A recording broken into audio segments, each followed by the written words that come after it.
The only person you need to influence is yourself. What are you really seeing in the mirror? To internalize this truth that everyone is your mirror, you must first understand it. Your relationships with others are your opportunity to experience yourself and grow. Okay? They are a perfect mirror of your inner relationship with yourself and the beliefs you have acquired about life and love. Everything you admire in another person belongs to you, and the same goes for all that which you dislike. That belongs to you too. In order for you to recognize a certain quality in another, then it must be part of your consciousness. You cannot see it otherwise. Essentially, the bottom line cause of breakups and divorce is when one or both of the partners can no longer stand to see themselves in the other person. To best understand how everyone is your mirror, think in terms of these three categories: your beliefs, your qualities, and your actions. Your beliefs are staring you in the face. Your beliefs about relationships, about men, about women, about love and life in general are all there for you to see in your relationships.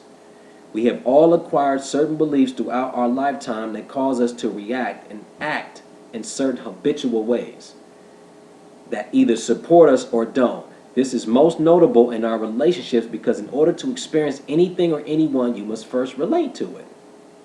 Right? So,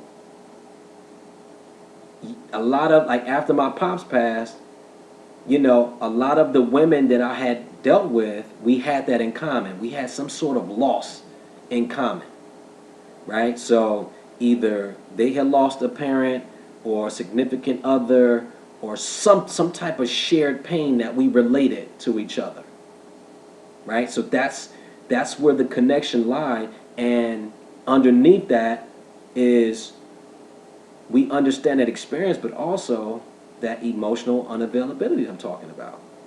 Until somebody shifts their gear, shifts their frequency, and if you're both not moving together, then the relationship is doomed. Okay? For instance, if you believe that men or women are not to be trusted, no matter how trustworthy you are, or if you yourself have been willing to be the other woman or other man in the past, then by the law of attraction, you will attract relationships in which a lack of trust is a major issue because that is where you have chosen to vibrate. Even if your partner is being faithful to you, you will look for reasons to prove otherwise, and as the saying goes, you will always find what you're looking for. How many times have we seen that? How many times have we seen that? I life coach people, because I've done all this work on myself. I've been dying to share with people, so I've been given the opportunity to help coach people in a different direction. And a lot of times I hear in someone's relationship, he's always checking my phone. He always wants to know where I am, what time I'm coming home. And she's like, I'm not cheating, I'm not doing anything, and I don't understand. And I'm going, it's because he's probably doing something. So maybe you guys were a match, and however the relationship began, whether positive or negative, and then as you started to evolve, this person is staying the same. So now there's conflict, there's friction. So although you may not be being wayward or cheating or anything, that vibration is still in him. He's still meditating or vibrating on that frequency. So he's going to look at you to justify what he believes about relationships or believes about women or believes about himself.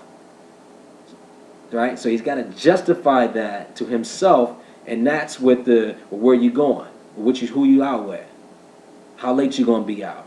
Oh, that dude was looking at you. Why you wearing that dress? It's too right? All the same qualities that he admired that got his attention to begin with. Now he wants to manipulate and control those because there's a breakdown in where the two people are vibrating.